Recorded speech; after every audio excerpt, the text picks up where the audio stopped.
السلام عليكم ورحمة الله وبركاته. إن الحمد لله نحمده ونستعينه ونستغفره ونعوذ بالله من شرور أنفسنا وسيئات أعمالنا. من يهده الله فلا مضل له ومن يضلله فلا هادي له. أشهد أن لا إله إلا الله وحده لا شريك له وأشهد أن محمدا عبده ورسوله الذي لا نبي ولا رسول بعده. قال الله تعالى في كتابه الكريم: أعوذ بالله من الشيطان الرجيم. بسم الله الرحمن الرحيم. يا أيها الذين آمنوا اتقوا الله حق تقاته ولا تموتن إلا وأنتم مسلمون. Bapak Ibu jemaah salat subuh yang dirahmati Allah, senantiasa kita bersyukur kepada Allah Subhanahu wa taala atas segala nikmat yang telah Allah berikan kepada kita, nikmat sehat, nikmat sempat, sehingga Allah Subhanahu wa taala masih memperkenankan kita untuk merasakan nikmatnya salat subuh secara berjamaah di Masjid Mujahidin yang insyaallah diberkahi oleh Allah Subhanahu wa taala. Ini merupakan nikmat yang amat sangat besar yang harus kita syukuri. Karena dengan kita bersyukur kepada Allah Subhanahu wa taala, maka Allah Subhanahu wa taala akan terus menambahkan nikmatnya kepada kita. Namun ketika kita lalai, tidak mensyukuri nikmat yang telah Allah berikan, kata Allah, inna azabi lasyadid, sesungguhnya azabku amatlah pedih. Maka sepatutnya dan seharusnya kita senantiasa selalu bersyukur kepada Allah Subhanahu wa taala. Dan tak lupa salawat dan salam kita haturkan kepada Nabiullah Muhammad sallallahu alaihi wasallam, merupakan uswah hasanah terbaik, sebaik-baik contoh yang harus kita contoh, yang telah berhasil membawa umatnya dari alam kegelapan menuju alam yang terang benderang, yakni agama Islam. Para jemaah yang dirahmati Allah, saat ini kita memasuki sebuah gerbang waktu yang amat sangat istimewa. Jika di bulan Ramadan ada 10 malam terakhir yang puncaknya adalah Lailatul Qadar, maka di bulan Dzulhijjah ini Allah Subhanahu wa taala memberikan kepada kita 10 hari pertama yang kemuliaannya ini tidak tertandingi oleh hari-hari lain sepanjang tahun. Namun sayangnya banyak di antara kita yang melewatkan hari-hari di bulan Dzulhijjah dengan begitu saja. Kita seringkali hanya fokus pada hari raya Idul Adha-nya saja, padahal 9 hari sebelumnya adalah musim ibadah yang amat sangat besar pahalanya. Para jemaah yang dirahmati Allah, berkaitan dengan 10 hari, keistimewaan 10 hari pertama di bulan Dzulhijjah, Allah Subhanahu wa taala sampai bersumpah dalam Al-Qur'an yang sudah kita hafal insyaallah, yaitu surah Al-Fajr ayat 1 dan 2, wal fajr walayalin ashr, demi fajar dan malam yang 10. Para ahli tafsir seperti Ibnu Abbas maupun Ibnu Katsir menegaskan bahwasanya yang dimaksud dengan malam yang 10 dalam ayat tersebut adalah 10 hari pertama di bulan Dzulhijjah. Ketika Allah Subhanahu wa taala bersumpah dengan waktu tersebut, itu menandakan ada rahasia kemuliaan yang amat sangat besar di dalamnya. Para jemaah yang dirahmati Allah, mungkin di antara kita hanya mengetahui bahwasanya di bulan Dzulhijjah ini hanya Idul Adha-nya saja. Karena apa? Karena minimnya atau ketidaktahuan kita tentang ilmunya. Oleh karenanya kita harus senantiasa berupaya, berusaha, belajar, mencari ilmu, mencari tahu tentang keutamaan-keutamaan tersebut. Bahkan ketika kita menginginkan kebahagiaan di dunia, maupun di akhirat kita harus paham ilmunya. Contoh misalkan kita ingin bertani, maka kita harus tahu bagaimana caranya. Kalau misalkan di antara kita ingin menguasai hal-hal dunia, maka kita harus tahu ilmunya. Begitupun dengan akhirat, kita harus mengetahui ilmunya. Kata Imam Syafi'i, man arada ad-dunya fa'alaihi bin ilmi. Barang siapa yang menginginkan dunia, maka wajib dengan ilmu. Wa man arada al-akhirah fa'alaihi bil ilmi. Dan barang siapa yang menginginkan akhirat, kebahagiaan akhirat, maka harus dengan ilmu. Wa man aradahuma fa'alaihi bil ilmi. Dan barang siapa yang menginginkan ke dunia, kebahagiaan dunia, keduanya yaitu dunia dan akhirat, maka wajib dengan ilmu. Para jemaah yang dirahmati Allah, bahkan Imam Syafi'i pernah mengatakan, al-ilmu nurun wa nurul alaihi la yuhda lil 'asi. Ilmu itu adalah cahaya. Ilmu itu adalah cahaya Allah, dan cahaya Allah ini tidak akan diberikan kepada orang-orang yang bermaksiat. Maka kita harus senantiasa berupaya, berusaha meninggalkan kemaksiatan, terutama angkuh atau sombong, dan juga berbohong. Misalnya ketika kita senantiasa senang berbohong, ketika kita melakukan suatu hal, maka kita, kebanyakan orang melakukan bohong sekali lagi untuk menutupi bohong sebelumnya. Kita harus senantiasa berupaya, berusaha mengetahui ilmunya. Sebelum beramal, kita harus mengetahui ilmunya terlebih dahulu, agar supaya apa yang kita amalkan, apa yang kita kerjakan sesuai dengan apa yang dicontohkan, dituntunkan oleh Rasul sallallahu alaihi wasallam. Bahkan ada keutamaan-keutamaan dalam menuntut ilmu. Yang pertama, kita akan dimudahkan oleh Allah Subhanahu wa taala jalan menuju surga. Sebagaimana hadis Nabi sallallahu alaihi wasallam, man salaka tariqan yaltamisu fiha ilman sahalallahu lahu bihi tariqan ilal jannah.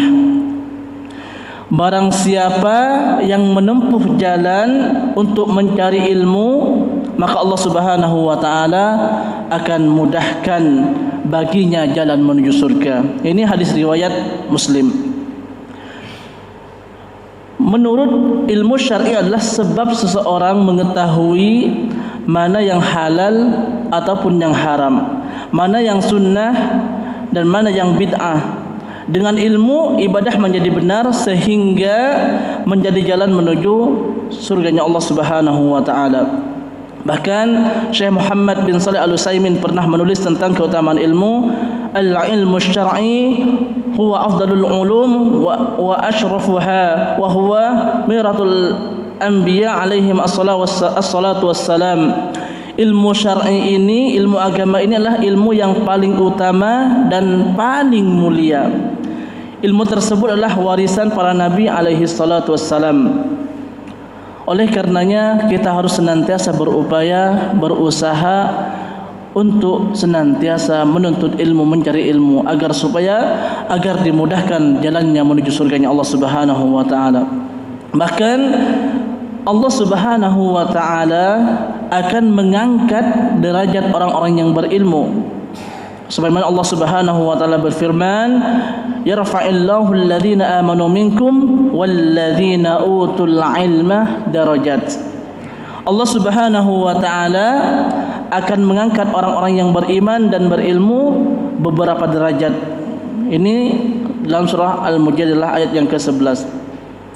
Orang-orang yang berilmu akan dimuliakan oleh Allah Subhanahu wa taala, baik itu di dunia maupun di akhirat. Mereka dihormati karena ilmunya yang amat sangat bermanfaat dan menjadi pembimbing umat menuju kebenaran. Ma'asyiral muslimin jamaah subuh yang dirahmati Allah. Sedangkan keutamaan yang ketiga, menuntut ilmu ini merupakan kewajiban. Jadi kita harus senantiasa berupaya, berusaha, belajar minimal dalam kehidupan sehari-hari kita. Kenapa kita harus sholat? Kenapa kita harus zakat?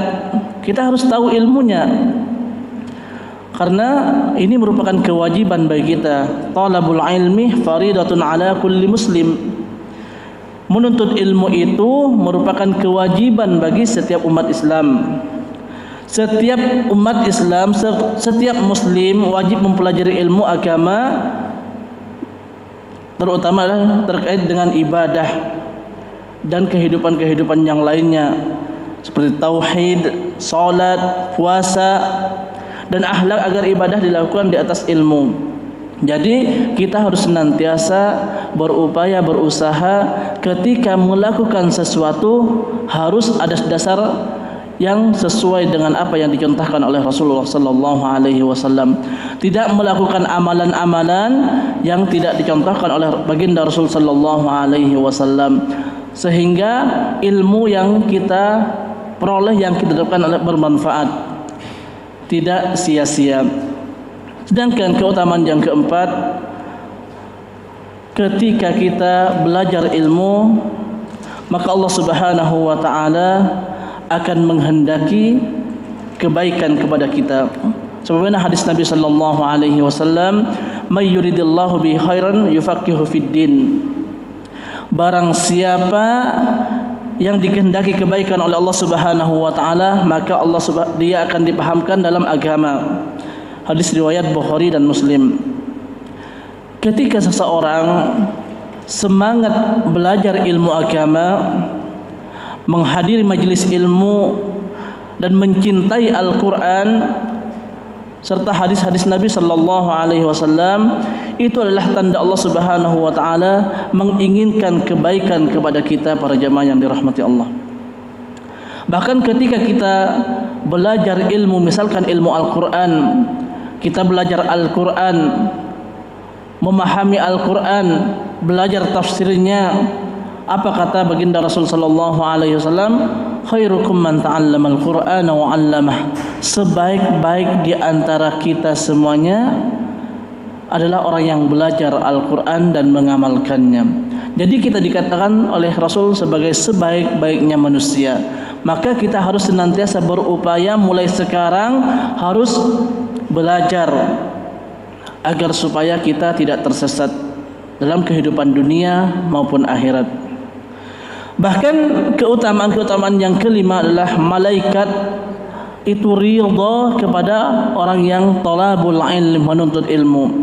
Rasul sallallahu alaihi wasallam pernah bersabda, "Wa innal malaikah la tad'u lihadiha ridan li talibil ilmi."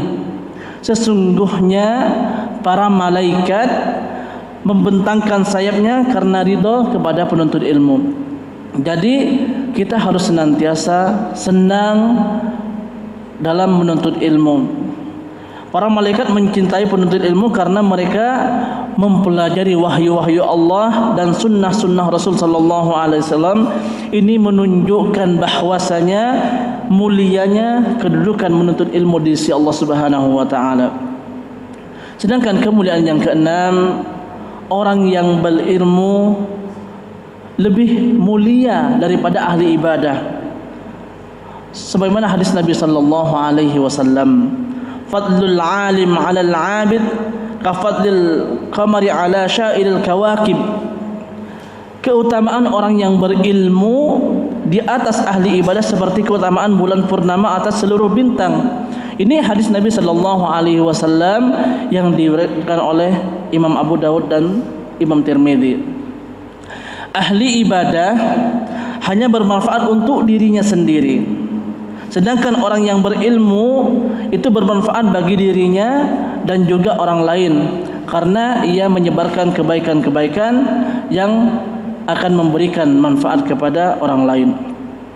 Dengan ilmu, manusia ini, di antara kita ini, bisa membimbing umat kepada jalan kebenaran, jalan kebaikan. Para jemaah yang dirahmati Allah, sedangkan kemuliaan yang ketujuh, keutamaan yang ketujuh, ulama ini adalah pewaris para nabi. Sebagaimana hadis Nabi sallallahu alaihi wasallam, Rasul bersabda, wa innal ulama warasatul anbiya. Sesungguhnya para ulama, para ahli ilmu ini adalah pewaris para nabi. Ini hadis yang diriwayatkan oleh Imam Abu Daud dan Tirmidzi juga. Para nabi tidak mewariskan harta, tetapi mewariskan ilmu. Orang yang mempelajari ilmu dan mengajarkan ilmu, ya, terutama ilmu agama, ilmu Islam, berarti sedang mengambil bagian dari warisan Nabi sallallahu alaihi wasallam. Kita harus senantiasa mencoba dan berusaha untuk menjadi pewaris Nabi, yaitu ahli ilmu. Sedangkan keutamaan yang kedelapan, orang yang berilmu, orang yang faham, orang merupakan orang yang paling takut kepada Allah Subhanahu wa taala. Allah Subhanahu wa taala berfirman, "Innama yakhshallahu min ibadihi al-ulama." Sesungguhnya orang yang paling takut kepada Allah di antara hamba-hambanya adalah para ulama, para ahli ilmu. Ini Quran surah Fatir ayat yang ke-28.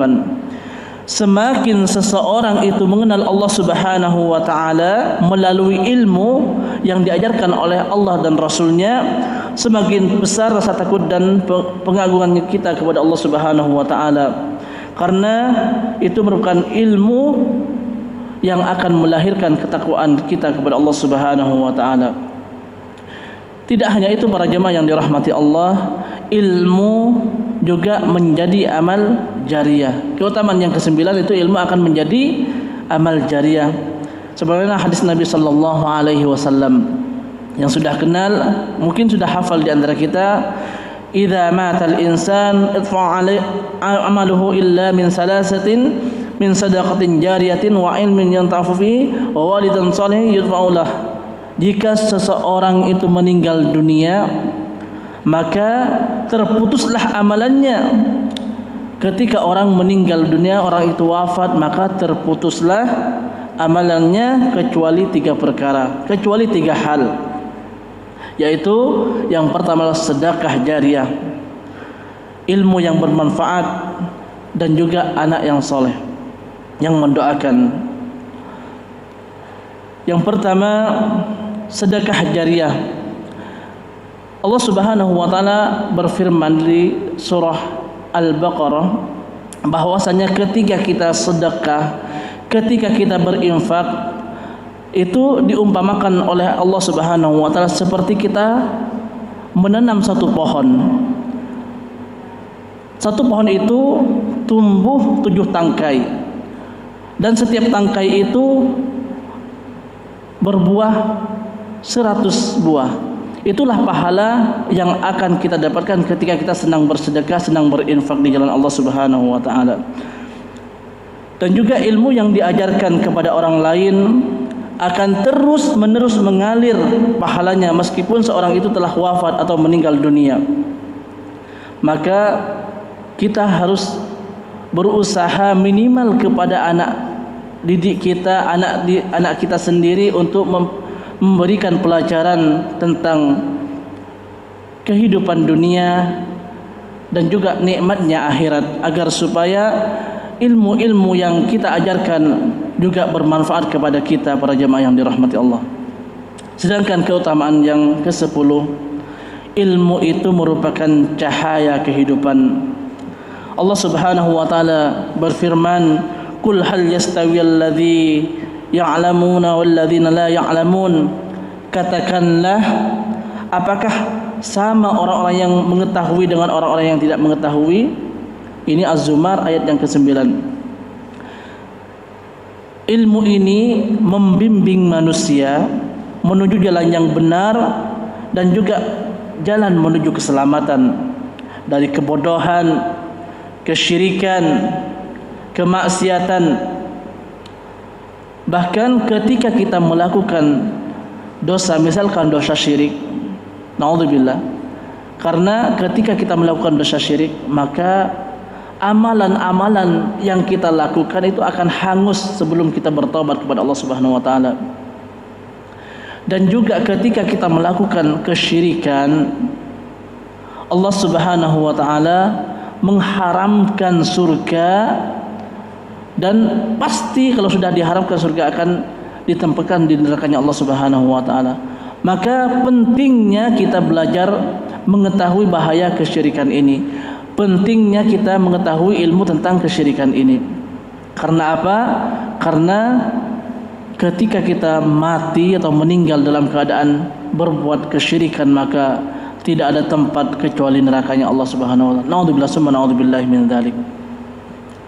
Oleh karenanya para jemaah yang dirahmati Allah, kita harus senantiasa senang ketika kita bertemu dengan majlis-majlis ilmu.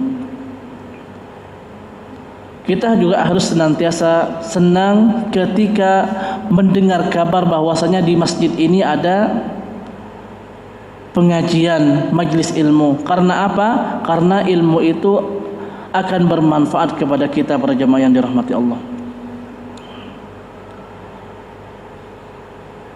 Seandainya para ilmu tidak ada keutamaan selain mendekatkan diri kepada Allah Subhanahu wa taala dan semesta ini, bergabung dengan alam dan para malaikat dan bersama penghuni langit yang tinggi, maka itu sudah cukup menjadi kemuliaan dan keutamaannya.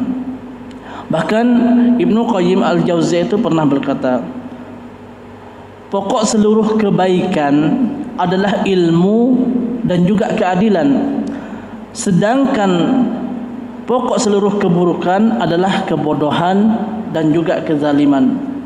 Maka untuk meraihnya kita harus senantiasa belajar dan terus belajar agar supaya kita selamat di dunia dan di akhirat. Semoga Allah Subhanahu wa taala menjadikan kita hamba pilihan yang dipilih oleh Allah Subhanahu wa taala, yang senang untuk menuntut ilmu, mencari ilmu agar supaya keselamatan ada pada diri kita. Dan insyaallah semoga Allah Subhanahu wa taala kelak akan mengumpulkan kita semuanya di surganya Allah Subhanahu wa taala. Mungkin demikian yang bisa kami sampaikan, kurang lebihnya mohon maaf. Kita akhiri, subhanakallahumma wa bihamdika asyhadu an la ilaha illa anta astaghfiruka wa atubu ilaik. Assalamualaikum warahmatullahi wabarakatuh.